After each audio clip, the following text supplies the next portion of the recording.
This is Dr. S, the legend. He's back. I want to briefly talk about the Charlie Kirk situation and the issue of free speech.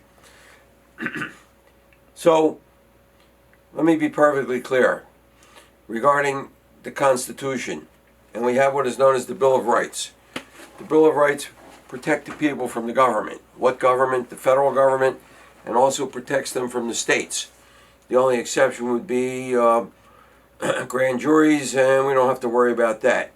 Now, it says in the Constitution, Congress shall make no law abridging the freedom of speech. So, it does not apply to employer-employee relationship. Let me repeat that again so everyone understands. First Amendment, Congress shall make no law abridging the freedom of speech. It does not apply to employer situation. If you say things at your employment that your employer considers detrimental in some way, they can reprimand you, they can suspend you, they can fire you. And nowadays it also applies to social media. If your employer thinks you're posting things on social media that are a detriment to the company, you're not covered by the First Amendment, because the First Amendment only applies to the government abridging your right of free speech. Very briefly about the Jimmy Kimmel situation. The people may not be aware, from a factual point of view, he got suspended. First of all, he makes $20 million a year, and he's probably worth $60 to $70 million. I don't know why people are upset over Jimmy Kimmel. They think it's a First Amendment situation. As I made perfectly clear, it is absolutely not. My own personal opinion, I think he knew exactly what he was doing. I think he saw that Colbert was getting the axe at the end of the year, and that he was on his way out. So he decided to just simply end it. He only had 1.5 million viewers. By the way, Joe Rogan has over 5 million listeners, and he just signed a $200 million contract. Things change. A number of years ago, Tucker Carlson, he got fired from Fox, and nobody made a big deal of the fact that it was a free speech issue. So, Jimmy Kimmel, his First Amendment rights have not been violated. He can move on. He can do whatever he wants to do so long as the government does not infringe upon his First Amendment rights. So, let me also briefly talk about the situation with Charlie Kirk. And so we have the assassination of Charlie Kirk in Utah. We also have the Trump shooter in Butler, Pennsylvania, the assassination of United Healthcare CEO in New York City. These are all three young men. The governor of Utah made an interesting comment. He simply said that he believes that regarding young people, social media has no redeeming value. And I agree with this, because I think what happens is that young people, their brains are not fully developed, and they are amenable to social media. The more they listen to social media, the more they can be affected by their brains and be brainwashed. Brainwashing is nothing new. And if I can joke around a little, not only we have brainwashing, their brains maybe get dry cleaned. So the other interesting thing is that I guarantee that the Kirk shooter, the Trump shooter, United Healthcare shooter, I guarantee you on their likes, they had the Columbine shooters and the whole episode with Columbine a good number of years ago. And let me just talk about that briefly. The two characters involved in Columbine, they seem to be very popular with the disenfranchised people on social media. What they did was they planned their operation for a number of months. They built almost 100 bombs. They intended to blow up Columbine High School. They also planted bombs in their cars because they wanted the bombs to go off and kill the first responders. The only problem was that they were lousy bomb makers and the bombs didn't work.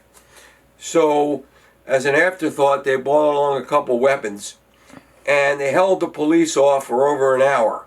And while they were doing this, they went around and they shot a number of students and killed a number of students and wounded a number of students in Columbine High School. They were all black and they kept diaries. Today we would call it manifestos. And I don't want to use the word hero, but the fact that they kept the police at bay for over an hour, and this was a big mistake on the part of the police. Nowadays, these things happen. The police are supposed to come in immediately. So anyway, I think there's a strong possibility that the Columbine shooters set a precedent for these most recent killings that went on, or assassinations. So again, we're talking about the negative influence of social media. It's my theory that with the development of social media and the smartphone about 20 years ago, that this has had a negative effect upon young people, teenagers, young adults. We know that the brain is not fully developed until maybe the age of 25. And therefore, people are subject to brainwashing. And as a result, they start living in some form of alternate reality. They become homicidal, suicidal, or both. Charlie Kirk shooter mentioned when he was captured that he was contemplating suicide. So brainwashing goes back a long time. It goes all the way back to the Korean War. And it was developed by the North Koreans and the Chinese communists. They captured a number of American prisoners of war, 18 and 19-year-olds. And they brainwashed them. They continually put them in classroom situations. They deprived them of sleep. And they endlessly harangued them to hate the United States. And they eventually they were successful to the extent that when the war was over, many of these young men would not return to the United States. They believed the United States was the enemy, not North Korea and not China. So, and they actually made a movie about this. Hollywood made a movie in 1963. It was called The Manchurian Candidate. It's about brainwashing that was done by the North Koreans and the Chinese. And it's a very good movie. I suggest everyone try to get a hold of it. And there was watch the original. I would not watch the sequel. It wasn't done very well. In any case, I want to move on and talk about the subject of nullification because it's come up time and time again. And nullification is very important. Nullification means that states and local governments pass laws that go against the federal law. And what we see happening in what's called sanctuary cities and sanctuary states, that we have non-cooperation with the federal authorities regarding deportation. They do everything possible to prevent the federal government from deporting people in these sanctuary cities. Now, it is my belief that sooner or later there's going to be a Supreme Court decision on this case, and these sanctuary cities and sanctuary states, they're going to be deemed unconstitutional because there's precedent, meaning things have happened in the past. For example, after World War II, it was discovered that were approximately 5 million Mexican Americans that crossed the border into the United States during World War II for whatever reason. And President Truman, after World War II, issued an executive order where he said about deporting those 5 million people that came into the United States illegally. There were no protests, there were no sanctuary cities, And this was continued under President Eisenhower, and the 5 million were deported. And again, there was no protest, whatever. You have to understand we have the concept of what is known as preemption. The Constitution is the supreme law of the land. Federal law preempts state and local law. There is a federal law that says criminal law, that you cannot harbor or transport an illegal alien. That's someone who is in the United States illegally. Either they've crossed the border from Mexico or Canada, or they've overstayed their visas. They're illegal if they overstay. Work visa, student visa, tourist visa. You have to understand, everyone that is an office holder or in law enforcement in the United States takes an oath of office where they swear to uphold the Constitution, uphold federal law, uphold state and local law. So these sanctuary city laws that are passed, they're unconstitutional because they are what's called nullification. They are nullifying the federal law. They're saying this, the state and local laws are more important than the federal law. But this goes against the Constitution. This is nothing new. We've had nullification before. In 1832 and 1833, we have what was called a nullification crisis. The federal government passed a tariff. The state of South Carolina said that the tariff was unconstitutional. They passed the Ordinance of Nullification. Federal government didn't like this. So in March of 1833, Congress passed the Force Act, which says they were going to send in the military into South Carolina to enforce the tariff. So South Carolina got the message and they repealed nullification. Now there was another example of nullification. Lo and behold, we call that the Civil War. South Carolina was the first state to nullify federal law and secede from the Union on December 20th, 1860. Now, President Lincoln said that the Union is a binding contract and secession is illegal. And this was another example of nullification. 700,000 people died during the Civil War.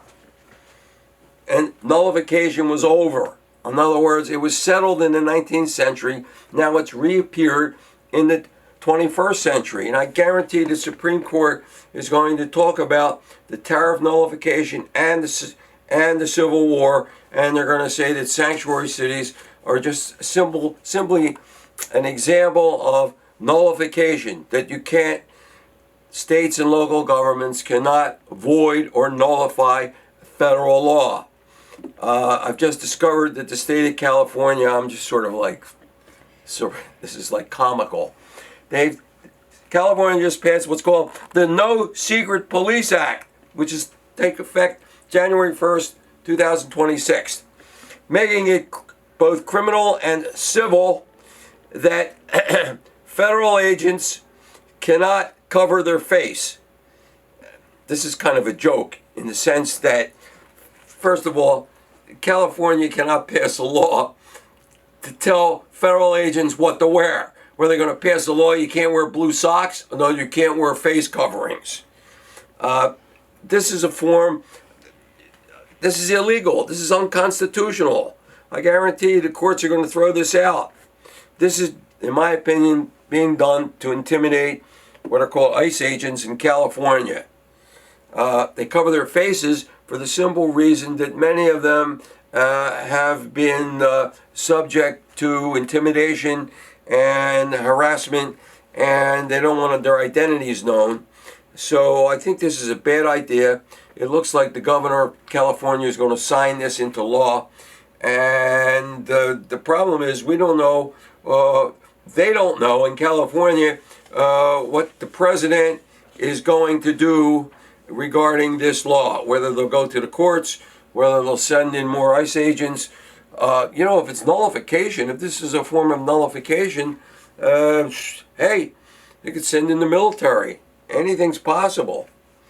All right, I want to move on and talk about this thing with the face coverings is related to a recent Supreme Court decision. And I want to get into this Supreme Court decision, which is, again, concerns California. It's entitled Kristi Noem, Secretary, Department of Homeland Security versus Pedro Vasquez Perdomo. This was, the opinion was rendered September 8th, 2025 by Justice Kavanaugh. It was a 6-3 decision. And let me give you the brief facts and then go into the law. So what happened was that U.S. citizens were detained by federal agents, and they sued the Department of Homeland Security, asking for this immigration enforcement to be stopped in California. They wanted an injunction prohibiting federal law enforcement from stopping anyone based on the suspect's race or ethnicity. And they basically wanted all the deportation and everything stopped, and the judge issued an injunction prohibiting the federal government from questioning people about their citizenship status. So the government appealed directly to the Supreme Court. Now, this case is simply about the injunction. It's the issue of whether or not the federal government, whether the federal authorities can question people about their citizenship. That's going to work its way through the courts. But I know how the Supreme Court's going to rule on this. But this decision by Justice Kavanaugh has to do with the injunction, whether the federal judge had the power to grant an injunction to stop federal law enforcement from stopping individuals and simply asking them about their citizenship. So on July, a reading from the decision, and I'll explain it as I go along. You have to understand, just briefly, let me explain. You've got the district court judges, then you have the circuit court, which is the appeal level, and then you have the Supreme Court. So the Supreme Court is dealing in this case simply with an injunction, which is like a restraining order issued by a district court judge. So on July 11, 2025, order entered by the United States District Court for the Central District of California is stayed. They've already decided, the Supremes, pending the disposition of the appeal to the United States Court of Appeal for the Ninth Circuit. In other words, federal authorities can continue to stop individuals and ask them about their citizenship. And I'll explain exactly what they can possibly do. Now, Justice Kavanaugh explains the law here. It's nice if we all follow the law. The Immigration and Nationality Act authorizes immigration officers to interrogate any alien or person believed to be an alien as to his right to be or to remain in the United States. So you can ask people about their citizenship. It's been done before. Oh my God, it was done back by President Truman and President Eisenhower. It's the law. They're allowed to do this. Immigration officers may briefly detain an individual for questioning if they have a reasonable suspicion based on specific facts that the person being questioned is an alien illegally in the United States, meaning they've crossed the border. In this case, we'll get into that. Reasonable suspicion turns on what's called the totality of the circumstances. Reading from Justice Kavanaugh. The government estimates that at least 15 million people are in the United States illegally. Many millions illegally entered just in the last few years. Immigration is especially pronounced in the Los Angeles area, among other locales in the United States. About 10% of the people in the Los Angeles region are illegally in the United States, meaning about 2 million illegal immigrants out of a total population of 20 million. So Justice Kavanaugh is saying there's 2 million illegal aliens in the Los Angeles area out of 20 million population. Now the government sometimes, what does the government do? What do the government agents do? The government sometimes makes brief stops, to check the immigration status of those who gather in locations where people are hired for day jobs, who work or appear to work in jobs such as construction, landscaping, agriculture, or car washes that often do not require paperwork and are therefore attractive to illegal immigrants who do not speak much, if any, English. If the officers learn that the individual they stopped is a U.S. citizen or otherwise lawfully in the United States, they promptly let the individual go. If the individual is illegally in the United States, the officers may arrest the individual and initiate the process for removal. Now, for some reason, let me explain here. If they stop someone that is an illegal citizen, and the legal citizen feels as if somehow they're being harassed, they can sue the government for this. They can. Immigration stops based on reasonable suspicion of illegal presence have been an important component of U.S. immigration enforcement, quoting Justice Kavanaugh, for decades across several presidential administrations. Again, President Truman, President Eisenhower, they did this. Okay? So,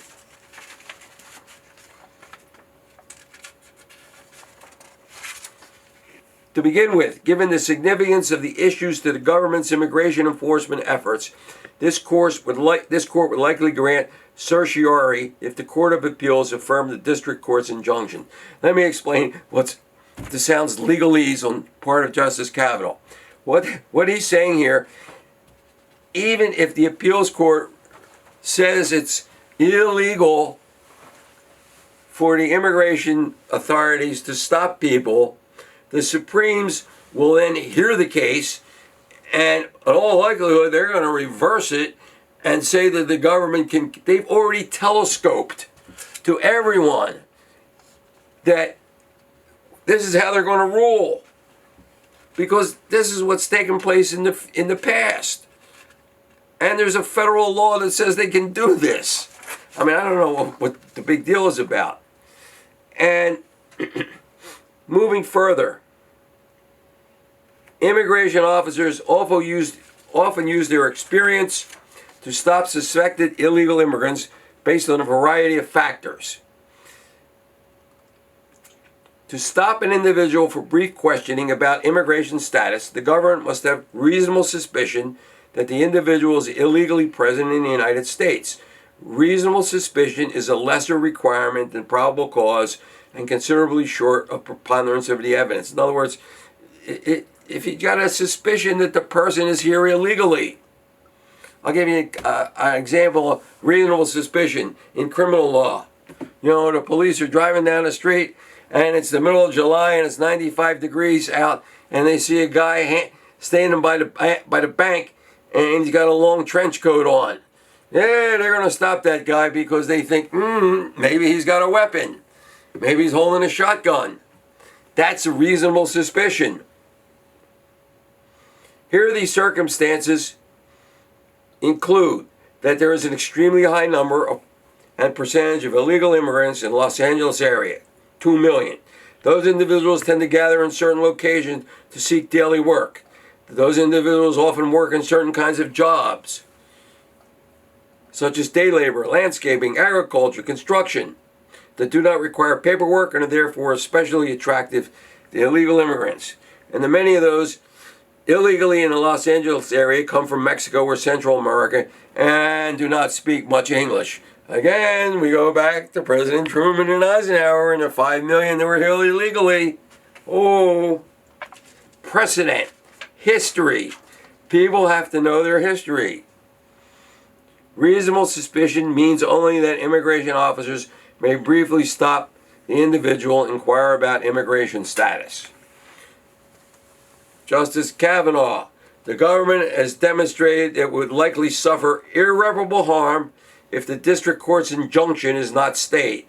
As the court has indicated, any time the government is enjoined by a court from effectuating statutes enacted by representatives of its people. In other words, the Congress passed a law that says you can question people about their immigration status, and judges just simply enforce the law.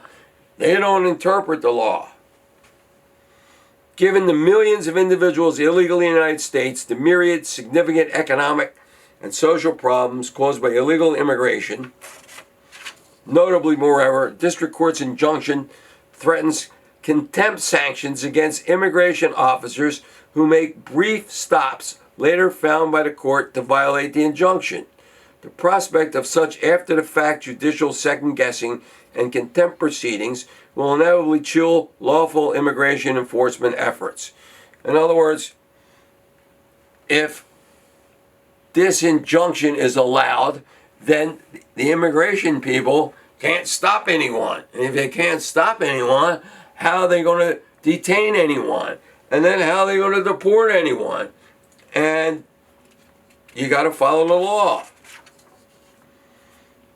Illegally immigrating into and remaining in the country, they're not only violating the immigration laws, but also jumping in front of those non-citizens who follow the rules and wait in line to immigrate into the United States through the legal immigration process.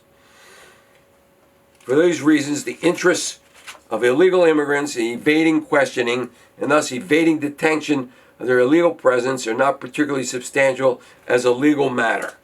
So, it's unfair. We let in at least 1 million legal immigrants. So if people are going to come in illegally, they're going to jump ahead of people coming in here legally. You also have to remember that once the government takes you into custody and deports you, you cannot come back legally. You just can't. If you self-deport, like a lot of people have been doing, then you can get in line and come back legally. But once you're deported, forget about coming back into the United States. Quoting Justice Kavanaugh, especially in an immigration case like this, it is also important to stress the proper role of the judiciary. The judiciary does not set immigration policy or decide enforcement priorities. So Justice Kavanaugh, he is criticizing the judge. He's telling the judge, you have no business in this area. You just interpret the law. You don't make the law. Guess who makes the law? The Congress makes the law. And if you got a problem with that, and the people elect the Congress. By the way, just as an informative matter, all federal judges are appointed by the president and approved by the Senate for life. They're not elected. You basically can't get rid of them. Very few have ever been impeached. So their job is to interpret the law, not to make the law.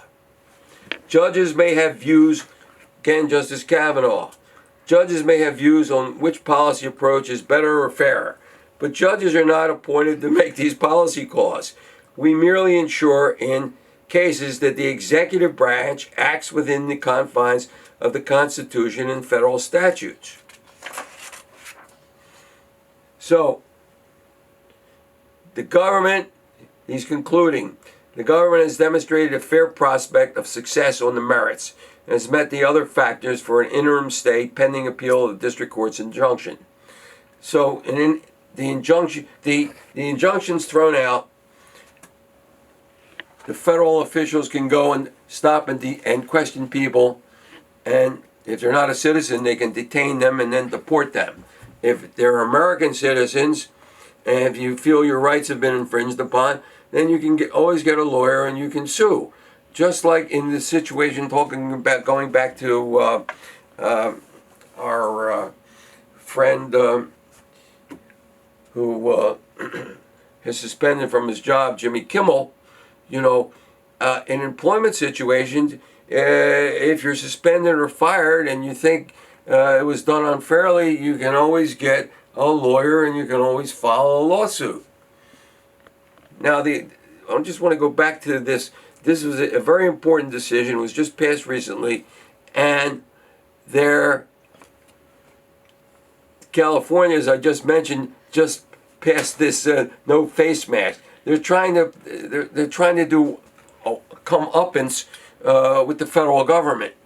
And the federal government is supreme over the state and local governments, and California is going to lose. So I want to conclude this section by, again, my little cue cards up here. This is Conversations with Dr. S. the